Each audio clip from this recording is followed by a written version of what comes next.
Inilah setiap kami bersyukur pada malam hari ini Tuhan pimpin kehidupan kami. Melalui hari demi hari ada anugerah Tuhan. Melalui setiap detik demi detik ada cinta kasih Tuhan di dalam kehidupan kami. Dan inilah kami pada malam hari ini, kiranya Tuhan berikan kami telinga yang mendengar, berikan kami mata yang dapat melihat, dan Tuhan yang bukakan hati kami, sehingga kami boleh seturut dengan apa yang Engkau ingini ya Tuhan. Tuhan kiranya berkati pemberitaan akan firman-Mu, Tuhan yang juga menarik hati kami, sehingga kami semakin serupa dengan Engkau di dalam kehidupan kami ya Tuhan. Kami berdoa, kami meminta penyertaan Tuhan dan belas kasihan Tuhan. Hanya di dalam nama Tuhan kami Yesus Kristus kami berdoa. Amin. Silakan duduk Bapak Ibu semuanya. Baik, shalom, selamat malam Bapak Ibu. Ya, Bapak Ibu semua, ini pertama kalinya saya boleh mengisi di dalam persekutuan doa di GKJ Season City. Namun saya kira ada sebagian daripada Bapak Ibu yang sudah pernah kenal dengan saya, maka izinkan saya perkenalkan diri sekali lagi karena ada banyak dari Bapak Ibu yang belum pernah kenal dengan saya. Nama saya Ricky Wijaya. Saya adalah seorang hamba Tuhan yang memang melayani di salah satu gereja juga di Jakarta, yaitu Gereja Reform Injili Indonesia. Dan saya bersyukur dapat bertemu dengan Bapak Ibu pada malam hari ini. Dulu saya besar di dalam gereja ini, dulu saya melayani di dalam gereja ini, saya mendengarkan firman Tuhan di dalam gereja ini, dan saya bersyukur panggilan Tuhan juga saya terima di dalam gereja ini. Maka saya bersyukur untuk hal tersebut. Pada malam hari ini kalau saya bisa kembali ke dalam tempat ini, saya seperti berasa di rumah sendiri. Karena saya memang besar di tempat ini, saya melayani di tempat ini, saya menerima panggilan Tuhan di tempat ini, maka saya bersyukur. Baik Bapak Ibu semua, saya kira itu saja untuk perkenalan kita pada malam hari ini. Dan hari ini kita akan masuk ke dalam pemberitaan firman Tuhan. Mari kita membuka Alkitab kita dari Markus pasalnya yang ke-10, ayatnya yang ke-46 sampai dengan ayatnya yang ke-52. Sekali lagi dari Markus pasalnya yang ke-10 ayatnya yang ke-46 sampai dengan ayatnya yang ke-52. Secara khusus nanti kita akan berfokus pada ayat 51 sampai 52, tapi saya akan menjelaskan terlebih dahulu apa yang terjadi sebagai latar belakangnya di dalam ayat 46 sampai dengan ayatnya yang ke-50. Saya akan membacakan bagian ini bagi kita semua. Markus pasal 10 ayat 46 sampai dengan ayatnya yang ke-52. Yesus menyembuhkan Bartimeus. Lalu tibalah Yesus dan murid-muridnya di Yeriko, dan ketika Yesus keluar dari Yeriko bersama-sama dengan murid-muridnya dan orang banyak yang berbondong-bondong, ada seorang pengemis yang buta bernama Bartimeus, anak Timeus, duduk di pinggir jalan. Ketika didengarnya bahwa itu adalah Yesus orang Nazaret, mulailah ia berseru, "Yesus anak Daud, kasihanilah aku."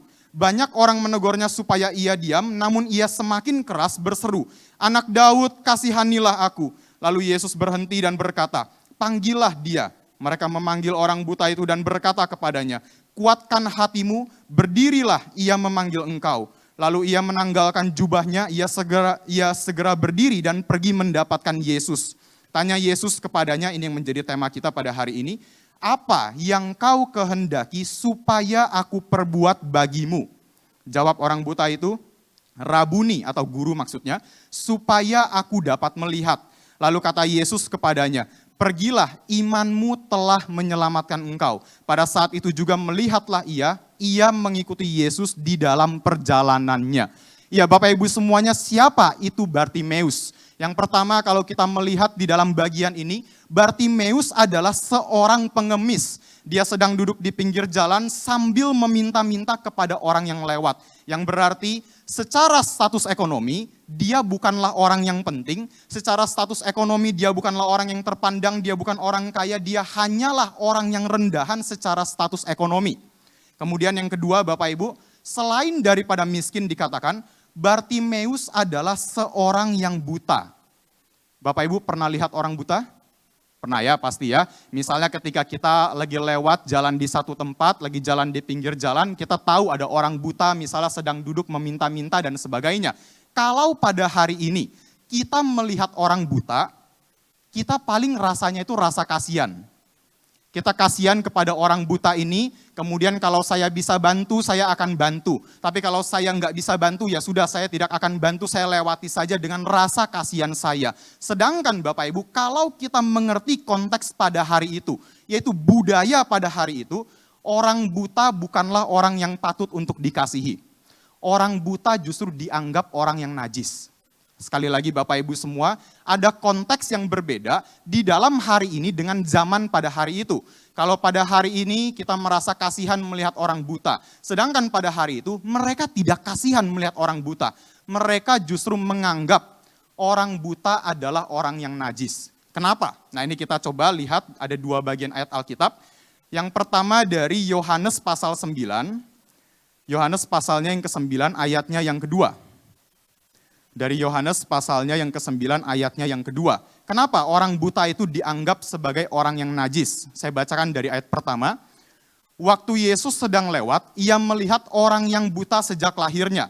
Murid-muridnya bertanya kepadanya, "Rabi, siapakah yang berbuat dosa? Dosa orang ini sendiri atau dosa orang tuanya sehingga ia dilahirkan buta?" Pada hari itu, kalau ada orang yang cacat secara fisik, baik itu kebutaan, baik itu tidak punya satu tangan, tidak punya satu kaki dan sebagainya, mereka akan dianggap sebagai orang-orang yang dikutuk oleh Allah. Mereka akan dianggap mereka itu buta, mereka itu cacat karena ada dosa tertentu di dalam kehidupan mereka. Nah ini yang pertama kita melihat, kenapa mereka itu dianggap sebagai orang yang najis. Karena mereka itu dianggap sebagai orang yang dikutuk oleh Allah. Yang pertama, kemudian yang kedua, ini kita nggak perlu buka, saya langsung jelaskan saja. Di dalam 2 Samuel pasal 5 ayat yang ke-8. Di situ dituliskan, orang yang timpang dan orang yang buta dilarang untuk masuk ke dalam bait Allah. Mereka nggak boleh masuk ke dalam bait Allah. Yang mana konteks pada hari itu, bait Allah menjadi satu tempat yang sangat penting untuk mengejar yang namanya kekudusan. Kalau orang mau dosanya diampuni, dia harus datang ke bait Allah, dia harus persembahkan korban di dalam bait Allah tersebut, baru dia akan mendapatkan yang namanya kekudusan. Sehingga orang-orang di luar daripada bangsa Israel, itulah kenapa orang-orang di luar daripada bangsa Israel dikatakan sebagai bangsa kafir. Karena mereka tidak masuk ke dalam bait Allah. Mereka tidak memberikan persembahan kepada Tuhan di dalam bait Allah. Dan di dalam bagian ini, orang buta tidak boleh dalam bait Allah. Bartimeus tidak boleh masuk ke dalam bait Allah. Maka dia adalah seorang yang najis pada hari itu. Itulah Bapak Ibu semua, tidak heran kalau kita lihat di dalam bagian ini, ketika orang banyak mendengar Bartimeus memanggil Yesus. Yesus anak Daud kasihanilah aku. Yesus anak Daud kasihanilah aku. Orang banyak langsung mengatakan kepada Bartimeus, "Diam, kamu itu orang yang najis. Kamu itu orang yang buta, kamu itu orang yang tidak layak untuk datang ke hadapan Tuhan. Jangan panggil-panggil Yesus untuk datang kepada kamu." Nah inilah kenapa secara konteks kita melihat, dia dilarang untuk memanggil Yesus. Jadi bukan hanya sekedar mengganggu. Kalau kita seringkali mendengar dalam khotbah, oh iya Bartimeus ini ganggu orang banyak untuk datang kepada Yesus Kristus. Tapi tidak, bukan sekedar ganggu. Secara status dia adalah seorang yang najis. Bartimeus adalah seorang yang tidak layak untuk datang ke hadapan Tuhan. Nah sampai di sini Bapak Ibu semua, kalau kita mengerti konteks mengenai siapa itu Bartimeus, bukankah Bartimeus ini menggambarkan diri daripada setiap kita? Bukankah Bartimeus ini sama seperti kita? Kita memang tidak buta secara rohani, kita tidak buta secara fisik, tapi kita buta secara rohani. Ada dosa di dalam kehidupan kita, ada dosa yang menguasai kita, ada dosa yang terus-menerus membutakan mata kita, ada dosa yang terus-menerus menjauhkan kita daripada Tuhan. Dan inilah yang membuat kita sama najisnya dengan Bartimeus. Kita sama tidak layaknya untuk datang ke hadapan Tuhan, sama seperti Bartimeus yang tidak layak untuk datang ke hadapan Tuhan. Tetapi Bapak Ibu semua, yang sangat menarik di dalam bagian ini, Bartimeus walaupun dilarang untuk memanggil Yesus, Bartimeus walaupun sudah dikatakan diam jangan panggil Yesus Kristus, Bartimeus tidak menyia-nyiakan kesempatannya untuk bertemu dengan Yesus Kristus. Kenapa saya katakan seperti ini? Nah sekali lagi Bapak Ibu, secara konteks, coba ya Bapak Ibu semua, saya ajak kita melihat Alkitab kita kembali yaitu dari 2 perikop sebelumnya. Di dalam ayatnya yang ke-32 sampai ayatnya yang ke-34. Judul perikopnya adalah pemberitahuan ketiga tentang penderitaan Yesus. Di mana Yesus mengatakan kepada para murid dan orang banyak yang mengikuti dia, aku ini akan ditangkap, aku ini akan dijatuhi hukuman mati. Dan ini akan terjadi di kota Yerusalem. Kita perhatikan secara konteks, terjadi di kota Yerusalem. Kemudian kalau kita lihat pada pasal 11, yaitu satu perikop setelah pasal yang kita baca pada hari ini, di dalam pasal 11 dikisahkan, Yesus sudah masuk ke dalam kota Yerusalem. Yesus sudah masuk ke dalam kota Yerusalem, dan sejak hari itu, setelah Yesus masuk ke dalam kota Yerusalem, Yesus tidak akan keluar lagi dari kota Yerusalem. Yesus akan ditangkap di dalam kota Yerusalem, Yesus akan dijatuhi hukuman mati di dalam kota Yerusalem, yang artinya adalah ketika Yesus melewati kota Yeriko, di dalam ayatnya yang ke-46 tadi kita baca, inilah satu-satunya kesempatan Bartimeus bisa bertemu dengan Yesus. Inilah satu-satunya kesempatan di mana Bartimeus bisa memanggil Yesus Kristus. Inilah satu-satunya kesempatan Bartimeus bisa bertemu dengan Yesus Kristus. Dan Bartimeus ambil kesempatan ini dengan baik.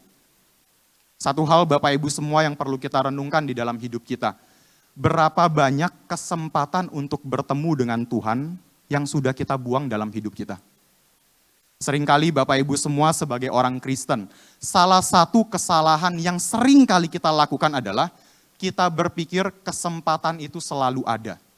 Oh enggak apa-apa, saya enggak ke gereja minggu ini. Minggu depan saya juga bisa ke gereja kok. Oh enggak apa-apa, saya tidak baca Alkitab hari ini. Masih ada hari besok, saya bisa baca Alkitab besok. Oh enggak apa-apa, saya tidak ikut persekutuan doa hari ini. Minggu depan juga masih ada persekutuan doa. Kita sering kali membuang-buang kesempatan untuk bertemu dengan Tuhan. Tapi Bartimeus tidak membuang kesempatan ini. Dia tidak tahu kapan lagi bertemu dengan Yesus Kristus. Dia tidak tahu kapan lagi saya bisa ngobrol dengan Yesus Kristus. Bartimeus tidak pikir, oh nanti saya punya kesempatan yang lain. Yang Bartimeus pikirkan adalah, inilah kesempatan yang tidak boleh saya sia-siakan. Maka kalau kita melihat di dalam bagian ini, Bartimeus memanggil Yesus dengan persisten. Bartimeus memanggil Yesus dengan teguh, dengan gigih. Yesus anak Daud, kasihanilah aku. Orang banyak mengatakan, diam, kamu najis, kamu tidak layak untuk panggil Yesus, kamu tidak layak untuk bertemu dengan Yesus. Tapi Bartimeus semakin keras. Yesus anak Daud, kasihanilah aku. Yesus anak Daud, kasihanilah aku. Inilah Bapak Ibu semua satu contoh yang indah bagaimana kita sebagai orang Kristen harus mengikuti Yesus Kristus. Ketika kita ingin mengikuti Yesus Kristus, realitanya adalah banyak godaan, banyak tantangan yang akan menghindari kita daripada Yesus Kristus. Banyak hal yang pasti akan membuat kita punya alasan untuk tidak datang bertemu dengan Yesus Kristus. Namun yang menjadi pertanyaannya, apakah kita tetap persisten untuk bertemu dengan Yesus Kristus? Apakah kita tetap tekun, tetap gigih di dalam kita mencari Yesus Kristus di dalam kehidupan kita? Bartimeus semakin ada tantangan, semakin dia ngotot untuk bertemu dengan Yesus Kristus. Semakin dia disuruh diam, semakin dia itu ingin bertemu dengan Yesus Kristus. Akhirnya di dalam ayat 49 yang tadi kita baca, di dalam ayat 49 di sana Yesus berhenti dan Yesus memanggil Bartimeus untuk datang ke hadapannya. Orang banyak pikir, oh dia najis, dia tidak boleh datang kepada Yesus Kristus. Justru sebaliknya, Yesus mengatakan, datanglah kepadaku, datanglah kepadaku. Dan Bapak Ibu semua, dengan panggilan yang sama, Yesus juga memanggil kita untuk datang kepada Dia. Dengan panggilan yang sama, Yesus juga panggil kita sebagai orang-orang yang berdosa. Yesus mengatakan, aku datang bukan untuk memanggil mereka yang benar, tapi aku datang untuk memanggil mereka yang berdosa. Matius 11 ayat 28. Marilah datang kepadaku semua yang letih, lesu, dan berbeban berat. Kita seringkali tafsir ayat ini sebagai ayat yang mengatakan mengenai hal-hal yang material. Oh, kita kesulitan dalam hidup ini, maka kita harus datang kepada Tuhan dan sebagainya. Di satu sisi ada betulnya, tapi ayat ini sebenarnya ingin menyatakan, Orang-orang yang ingin terbebas daripada dosanya, orang-orang yang ingin terlepas daripada dosanya, mereka berusaha dengan kekuatan mereka sendiri dan selalu gagal. Baru Tuhan mengatakan, marilah datang kepadaku. Engkau yang sudah letih, lesu dan berbeban berat. Engkau yang tidak bisa lepas daripada dosamu. Engkau yang tidak bisa keluar daripada dosamu. Datanglah kepadaku, maka aku akan memberikan kelegaan kepadamu. Undangan ini Yesus juga berikan kepada kita. Bukan hanya kepada Bartimeus, tapi juga kepada setiap kita sebagai orang-orang berdosa dan najis di hadapan Tuhan. Maukah kita datang ke hadapan Tuhan? Bartimeus dalam ayat 50 dikatakan, dia datang ke hadapan Yesus Kristus. Dan dikatakan, dia menanggalkan jubahnya. Nah, ini satu hal yang sangat menarik Bapak Ibu semua. Jubah pada hari itu bukan hanya sekedar pakaian. Jubah pada hari itu melambangkan kehormatan seseorang. Semakin dia itu secara status sosialnya tinggi, semakin jubahnya itu semakin indah. Semakin dia itu secara harta, secara kekayaan, dia itu punya harta yang sangat banyak, maka semakin jubahnya itu juga akan semakin indah. Misalnya Bapak Ibu, kalau ada seorang raja pada hari itu, maka jubah dia adalah jubah yang paling indah. Mungkin jubahnya itu ada berliannya, mungkin jubahnya itu ada emasnya, mungkin jubahnya itu penuh dengan hal-hal yang begitu mahal dan sebagainya. Kemudian misalnya mengenai orang kaya, mungkin orang kaya pada hari itu jubahnya berwarna ungu. Karena kain ungu pada hari itu adalah kain yang paling mahal. Kalau pada hari ini ya sudahlah, kain mau warna apapun sama saja. Tapi pada hari itu, kain ungu adalah kain yang sangat mahal. Dan sekarang di dalam bagian ini dikatakan, Bartimeus melepaskan jubahnya. Walaupun ya kita tahu Bartimeus itu jubahnya pasti jelek, jubahnya itu pasti tidak indah, mungkin jubahnya penuh dengan lobang dan sebagainya. Tapi dia lepas jubahnya ketika datang ke hadapan Yesus Kristus. Seolah-olah Bartimeus ingin mengatakan kepada Yesus, aku ini bukan siapa-siapa. Aku ini enggak punya kehormatan sama sekali. Saya ini bukan siapa-siapa, saya ini tidak punya kehormatan sama sekali. Saya ini sedikit pun tidak ada harga diri untuk datang ke hadapan Tuhan. Aku ini adalah orang yang bukan siapa-siapa. Sebuah sikap hati Bapak Ibu semua yang harus kita miliki sebagai orang Kristen. I am nothing before God. Saya bukan siapa-siapa di hadapan Tuhan. Kita boleh jadi orang kaya, kita boleh jadi orang pintar, kita boleh lulus dari luar negeri, kita boleh dari manapun. Tapi kita itu bukan siapa-siapa di hadapan Tuhan. Karena kita hanyalah orang berdosa yang najis dan tidak layak untuk datang ke hadapan Tuhan. Nah kemudian barulah setelah Bartimeus menanggalkan jubahnya.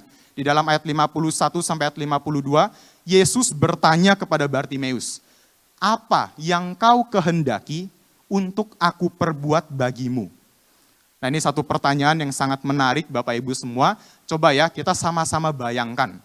Kalau misalnya kita datang ke hadapan Yesus. Yesus ada di hadapan kita. Kemudian Yesus mengatakan hal yang sama. Apa yang kau kehendaki untuk aku perbuat bagimu? Bapak Ibu jawab saja di dalam hati. Kira-kira apa yang akan jadi jawaban Bapak Ibu? Kalau Yesus bilang, kamu mau apa? Saya akan perbuat bagimu. Kira-kira Bapak Ibu, apa ya yang akan menjadi jawaban kita di hadapan Yesus Kristus? Mungkin ada yang mengatakan, oh iya Pak, saya mau rumah. Oh iya Pak, saya mau mobil yang baru. Oh iya, saya mau pekerjaan yang gajinya lebih tinggi. Oh iya, saya mau punya kehidupan yang lebih baik. Oh iya Pak, saya mau punya ini dan itu di dalam kehidupan saya. Sadar atau tidak sadar, apa yang menjadi jawaban kita? Ini merupakan apa yang paling berharga di dalam hidup kita menurut kita. Apa yang menjadi jawaban kita, baik itu rumah, baik itu mobil, baik itu kekayaan, baik itu rumah tangga, baik itu kerja dan sebagainya. Ini menjadi satu hal yang kita anggap paling berharga di dalam kehidupan kita. Dan yang menarik Bapak Ibu semuanya, selain Yesus bertanya kepada Bartimeus, di dalam perikop sebelumnya, Yesus sudah bertanya kepada murid-murid Yesus. Saya bacakan di dalam ayatnya yang ke-35 sampai dengan ayat 36. Ini adalah satu pertanyaan yang sama. Lalu Yakobus dan Yohanes anak-anak Zebedeus mendekati Yesus dan berkata kepadanya, Guru, kami harap supaya engkau kiranya mengabulkan suatu permintaan kami. Jawabnya kepada mereka, apa yang kamu kehendaki, aku perbuat bagimu. Pertanyaannya adalah pertanyaan yang sama. Satu ditanyakan kepada murid Yesus, dan yang satu ditanyakan kepada Bartimeus sebagai orang buta. Tetapi walaupun pertanyaannya sama, ada dua konteks yang berbeda. Yang pertama, Bapak Ibu semuanya secara konteks, secara status, mereka 180 derajat berbeda. Murid Yesus secara status dalam tanda kutip, mereka itu pasti lebih tinggi.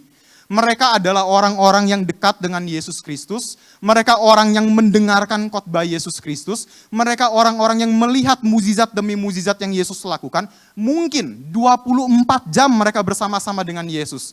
Sedangkan kalau kita bicara mengenai Bartimeus, siapa sih Bartimeus ini? Siapa Bartimeus ini? Bukan murid Yesus, bukan orang yang pernah melihat mukjizat Yesus karena matanya buta, bukan orang juga yang selalu mendengarkan khotbah Yesus dan sebagainya. Dia cuma orang miskin, dia cuma orang buta, dia cuma orang rendahan, dia cuma orang yang najis. Dan baru pertama kali dia bertemu dengan Yesus di dalam bagian ini. Tetapi ironisnya, perbedaan yang kedua, murid permintaannya tidak dijawab oleh Tuhan. Permintaan daripada murid-murid Yesus tidak dikabulkan oleh Tuhan, sedangkan permintaan daripada Bartimeus, orang yang baru pertama kali ketemu Yesus, buta, hina, dan sebagainya, justru Tuhan kabulkan di dalam bagian ini. Nah sekarang pertanyaannya, kenapa ya Yesus menjawab permintaan daripada Bartimeus, tapi Yesus tidak mau menjawab permintaan daripada para murid? Nah jawabannya Bapak Ibu ada di dalam ayatnya yang ke-52. Saya bacakan ayat 52 yang tadi kita sudah sama-sama membahas. Lalu kata Yesus kepadanya, pergilah, imanmu telah menyelamatkan engkau. Pada saat itu juga melihatlah ia, lalu ia mengikuti Yesus di dalam perjalanannya. Imanmu telah menyelamatkan engkau. Disinilah yang menjadi perbedaan, kenapa murid-murid permintaannya tidak dijawab. Karena Bartimeus meminta dengan iman. Bartimeus menjawab pertanyaan Yesus dengan iman, sedangkan para murid tidak menjawab pertanyaan Yesus dengan iman. Nah sekarang Bapak Ibu semua kita bahas sedikit tentang iman. Apa sih yang disebutkan sebagai orang yang beriman? Seringkali Bapak Ibu semua kita sebagai orang Kristen, kita mengatakan iman, iman, iman, iman. Kamu harus beriman, kamu harus punya iman, dan sebagainya tentang iman. Tetapi kalau kita tanya kepada mereka, iman itu apa? Mungkin banyak orang Kristen gak bisa jawab loh Bapak Ibu. Banyak orang Kristen bilang iman, iman, iman, iman, dan sebagainya. Tapi ketika ditanya, iman itu apa? Mungkin banyak orang Kristen itu gak bisa jawab Bapak Ibu. Banyak orang Kristen anggap iman sama dengan keyakinan. Banyak orang Kristen beranggapan iman sama dengan yakin. Misalnya sebagai contoh, ini banyak sekali terjadi dan ini bahaya kalau terjadi di dalam gereja. Misalnya sebagai contoh, ada seseorang sedang sakit. Kemudian ketika dia sedang sakit, dia panggil hamba Tuhannya, lalu hamba Tuhannya datang, karena saya hamba Tuhan maka ya cukup fair untuk mengatakan hal seperti ini. Kemudian hamba Tuhannya datang kepada dia yang sakit, lalu si orang sakit ini mengatakan, Bapak tolong doakan saya supaya saya sembuh. Kemudian si hamba Tuhan mengatakan, oh iya saya akan doakan kamu, kamu harus beriman kepada Tuhan. Kalau kamu beriman kepada Tuhan, Tuhan pasti sembuhkan kamu. Kamu harus percaya kepada Tuhan, kamu harus yakin Tuhan pasti sembuhkan kamu dan sebagainya. Lalu dia doakan jemaat ini, setelah dia doakan seminggu kemudian si jemaat telepon lagi. Bapak, minggu lalu Bapak ingat Bapak ke rumah sakit ini? Oh iya saya ingat, Bapak doakan saya minggu lalu. Iya, tapi kok saya belum sembuh ya Pak? Bapak suruh saya beriman. Oke, saya sudah beriman, saya berdoa setiap hari, saya menangis setiap hari supaya sembuh dan sebagainya. Biasanya hamba Tuhan yang mengerti iman sebagai keyakinan akan mengatakan, karena kamu kurang iman, makanya kamu nggak sembuh. Karena kamu kurang beriman, kamu makanya harus lebih beriman lagi. Kamu makanya harus lebih yakin lagi. Karena kamu kurang iman, kamu kurang percaya, kamu kurang yakin, makanya kamu belum sembuh.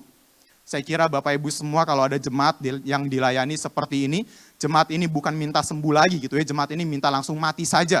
Karena dia bukannya mendapatkan penghiburan, malah mendapatkan cercaan daripada hamba Tuhannya. Maka kita perlu hati-hati. Iman tidak sama dengan keyakinan. Walaupun di dalam iman, pasti ada aspek keyakinan. Iman tidak sama dengan keyakinan, tapi di dalam beriman, pasti ada aspek keyakinan. Kenapa? Karena orang yang beriman adalah orang-orang yang hatinya selaras dengan hati Tuhan. Sekali lagi Bapak Ibu semua, orang yang beriman adalah mereka yang hatinya selaras dengan hati Tuhan. Selama orang tersebut belum selaras dengan hati Tuhan, walaupun dia percaya, itu belum beriman. Sebagai contoh lagi Bapak Ibu semua, misalnya, banyak orang Kristen seringkali mengatakan, saya beriman hari ini tidak hujan. Sering ya Bapak Ibu semua mendengarkan perkataan ini daripada orang Kristen. Saya beriman hari ini tidak akan hujan. Akhirnya dia keluar dari rumahnya tanpa bawa payung, tanpa bawa jas hujan. Pokoknya dia bilang, saya beriman hari ini tidak akan hujan. Kemudian ketika ditanya, kenapa kamu percaya bahwa itu tidak akan hujan? Bahwa hari ini tidak akan hujan. Kemudian dia mengatakan, kalau dia adalah orang Kristen yang mungkin ikut sekolah minggu gitu ya. Dia akan menjawab, oh iya, saya punya iman seperti Nabi Elia. Elia mengatakan hujan, maka hujan. Kalau Elia mengatakan tidak hujan, maka tidak hujan. Saya punya iman yang sama seperti Elia. Tunggu dulu. Konteksnya itu berbeda. Elia bilang hujan maka hujan, karena sudah Tuhan yang ngomong. Elia bilang tidak hujan maka tidak hujan, karena Tuhan yang sudah ngomong. Kalau kita yang bilang saya beriman tidak hujan, siapa yang ngomong? Enggak ada kan ya Bapak Ibu? Kita percaya kepada diri sendiri dan itu bukan beriman. Iman adalah ketika hati kita selaras dengan hatinya Tuhan. Kalau hati kita selaras dengan hatinya Tuhan, kita pasti tidak meminta apa yang menjadi kehendak dari diri kita. Melainkan kita minta apa yang menjadi kehendak daripada Tuhan. Dan ketika kita beriman, kita minta apa yang menjadi kehendak Tuhan, Tuhan tidak mungkin tidak berikan dalam hidup kita. Tuhan tidak mungkin tidak kabulkan di dalam kehidupan kita. Jadi Bapak Ibu, kalau ada orang yang bertanya, Pak, kenapa ya saya berdoa, tapi doa saya tidak dijawab oleh Tuhan? Bisa dua jawaban. Satu, mungkin belum waktunya Tuhan. Tapi ada jawaban yang kedua, mungkin kita salah berdoa. Mungkin kita berdoa tidak sesuai dengan kehendaknya Tuhan, maka Tuhan tidak kabulkan. Mungkin kita berdoa tidak mencari kehendak Tuhan, tapi kita justru mencari apa yang kita inginkan di dalam hidup kita, maka Tuhan tidak mungkin kabulkan. Inilah yang terjadi pada para murid Yesus Kristus.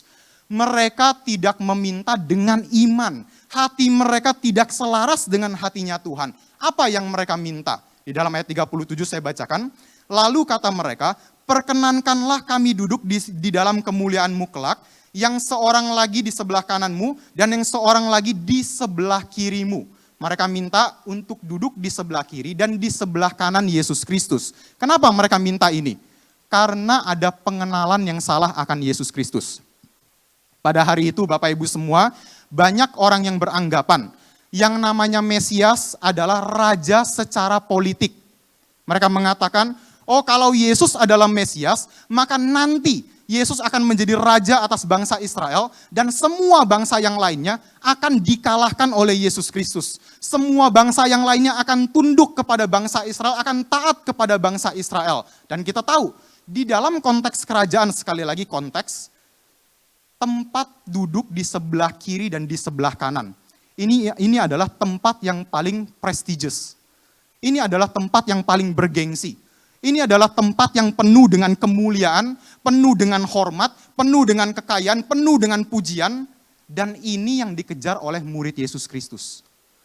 Mereka ikut Yesus, mereka mengatakan permintaannya bukan untuk mendapatkan Yesus, tapi untuk mencari apa yang bisa mereka dapatkan daripada Yesus Kristus.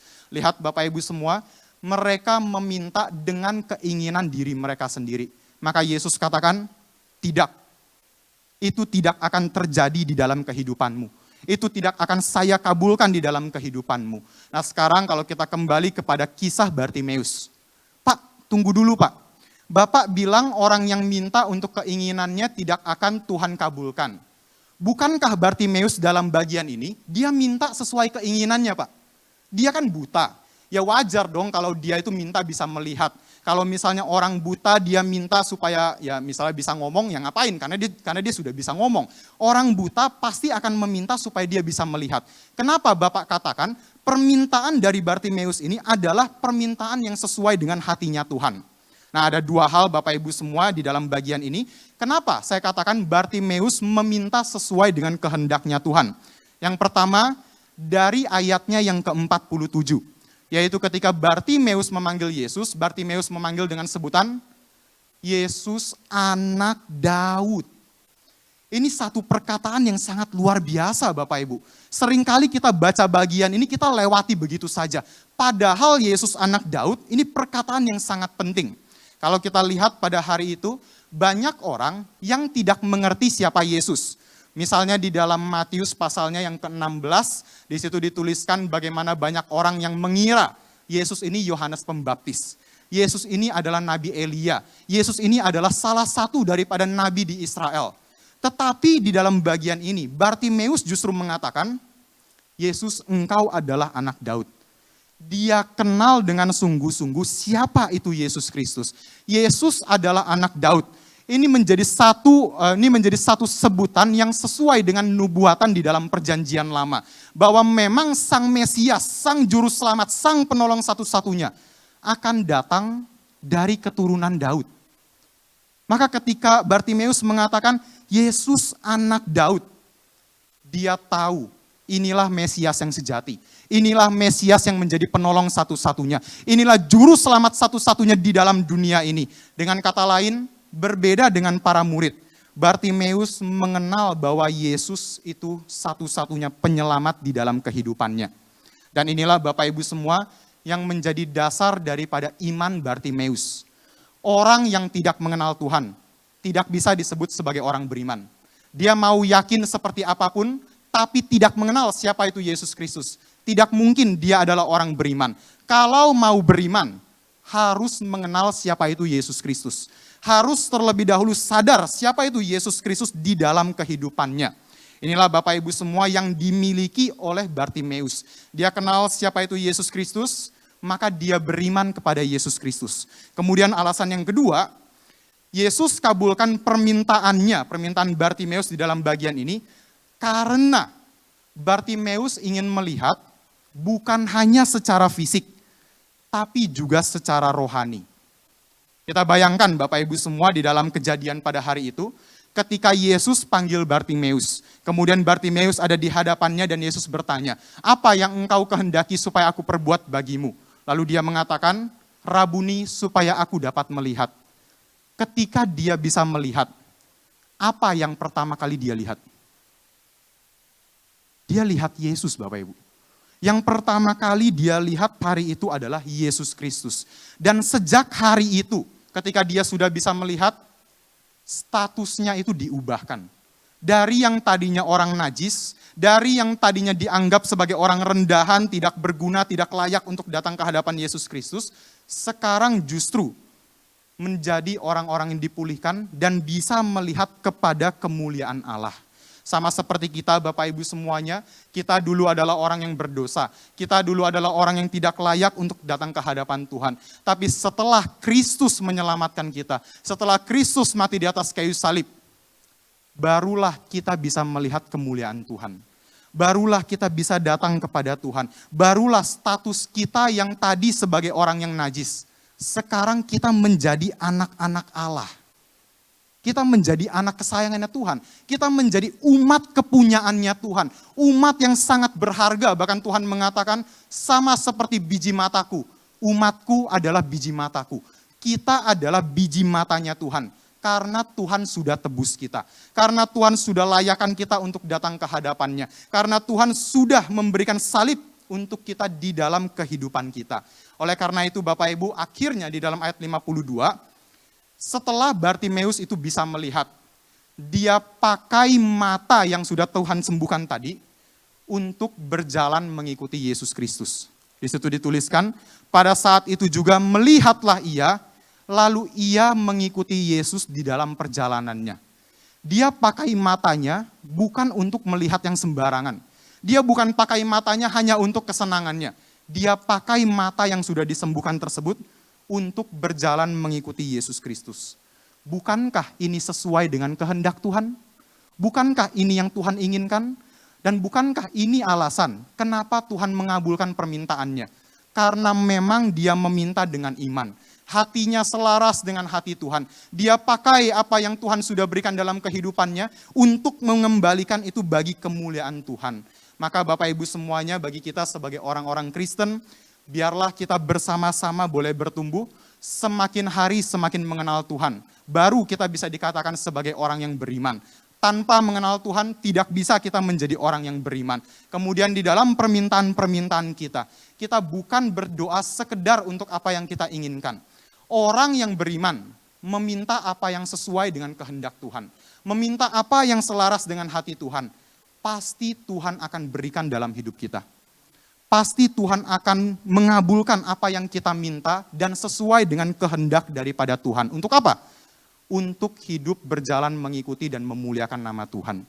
Kiranya Bapak Ibu semua, kita sebagai orang Kristen, firman Tuhan pada hari ini boleh menguatkan kita dan boleh menjadi satu teguran bagi kita sebagai orang Kristen untuk kembali kepada Tuhan, selaras dengan hatinya Tuhan, bukan menurut kemauannya kita, tapi menurut apa yang Tuhan inginkan dan kita berjalan di dalam kehendaknya. Kiranya Tuhan memberkati, mari kita bersama-sama bersatu di dalam doa.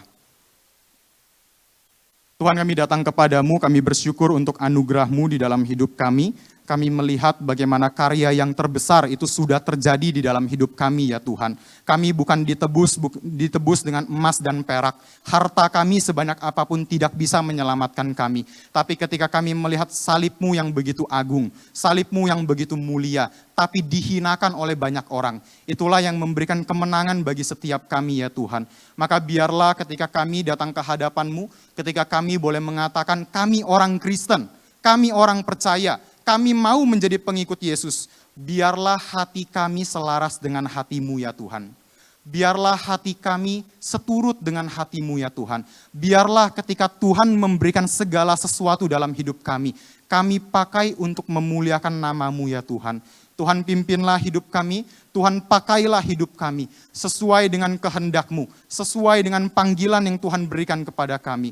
Kami berdoa, kami bersyukur untuk anugerah Tuhan dalam hidup kami dan segala sesuatu pekerjaan Tuhan di dalam hidup kami. Hanya di dalam nama Tuhan kami Yesus Kristus kami berdoa. Amin. Kiranya Tuhan memberkati kita, Bapak Ibu semuanya. Saya kembalikan kepada Bapak Pierre untuk memimpin kita. Yuk kita berikan tepuk tangan, puji Tuhan ya. Hamba Tuhan muda yang kita berdoa supaya Tuhan terus pakai ya. Ricky ya, luar biasa, memang orang GKJ asli yang sekarang sedang belajar terus di gereja Reform. Dan semoga satu saat